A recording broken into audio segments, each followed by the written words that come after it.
Sabtu 7 Oktober saya ada di Israel, Bapak Ibu Saudara. Semuanya baik-baik aja, kita lagi tur. Pagi itu kurang lebih jam 8 kita baru ngeh karena tiba-tiba ada emergency alert. Itu bunyinya bukan kayak sirene biasa, bukan kayak ambulans, bukan saudara, tapi benar-benar kayak bunyi. Gimana sih kalau kita nonton film teroris, film perang gitu ya. Gak hitungan detik setelah emergency alert dibunyikan, tour guide kita langsung berkata masuk semuanya ke dalam ruangan karena pas kita lagi di luar. Lalu kita dengar ledakan di mana-mana, saudara. Ledakan di mana-mana itu nggak berhenti, seperti Bapak Ibu Saudara mungkin lihat di berita itu ribuan rudal ditembakkan ke arah Yerusalem waktu itu.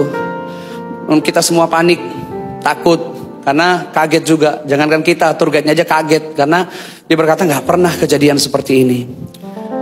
Dalam hitungan beberapa waktu, saudara, nggak nyampe beberapa jam, kami langsung diinfokan dari pemerintahan Israel berkata semua orang yang melakukan tur, semua orang yang ada di luar, masuk ke rumah masing-masing, masuk ke hotel masing-masing. Kami langsung ke bus, saudaraku, tiba di hotel. Kita semua udah lihat standby, semua tentara Israel dengan senjatanya lengkap semua. Nggak hitung 1, 2, 3 turun dari bus, langsung masuk ke bunker, saudara. Kita dievakuasi di bunker. Nggak boleh ke kamar, even mau ngambil charger gue ketinggalan atau apapun nggak boleh. Diteriakin langsung masuk ke kamar, ke bunker semuanya. Itu di bawah tanah, saudara. Lalu ke lobi pun kita nggak boleh. Bener-bener disuruh nunggu di dalam. Nggak tahu berapa lama, saudara. Kita nggak ada yang tahu. Tapi yang kami tahu, di bunker sekalipun Tuhan tetap menyertai.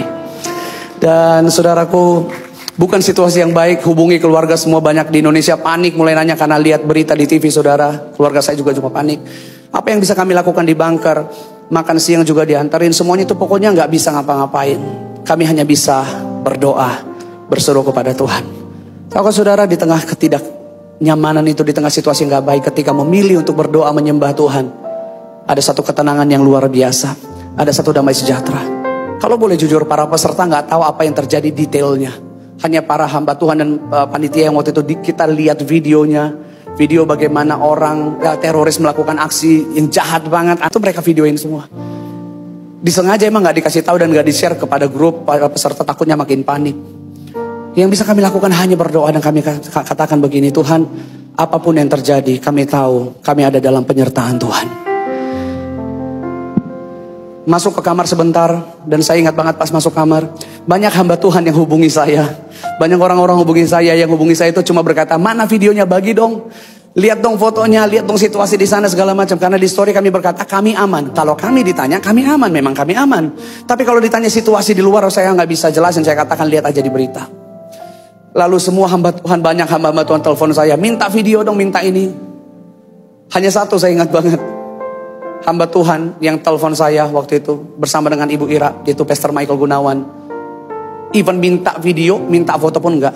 Gimana kabar di sana semua? Gimana kondisi di sana, ditanya. And at the end of our conversation waktu itu, Pastor Michael berkata, kita doa ya.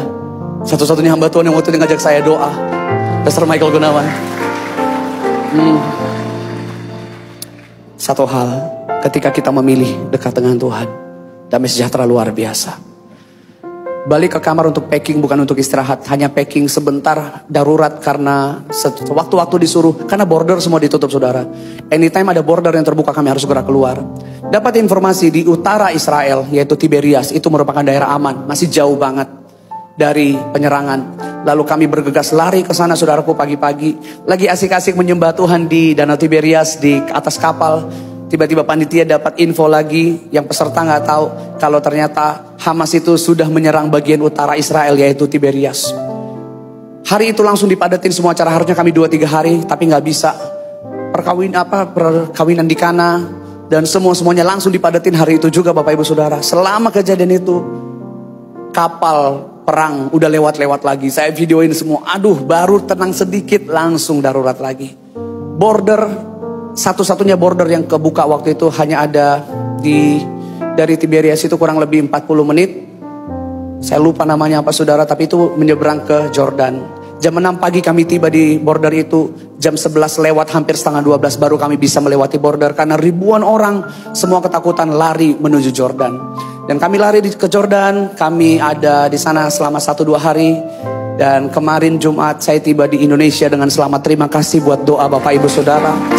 I know di sosial media cukup banyak yang nanya kabar, berdoa, dan saya yakin ada di antara Bapak Ibu Saudara semua karena penyertaan Tuhan. Kita itu mintanya semua baik-baik aja, betul ya? Kita itu mintanya semua berjalan dengan tenang aja. Tapi ternyata Tuhan itu gak selalu menjawab iya sama doa yang kita naikkan. Ada masa Tuhan di mana berkata mungkin tidak atau tunggu. Bukan berarti dia Tuhan yang gak sayang, bukan berarti dia Tuhan yang jahat. Tapi satu hal firman Tuhan katakan, dia siapkan yang terbaik dalam hidup kita.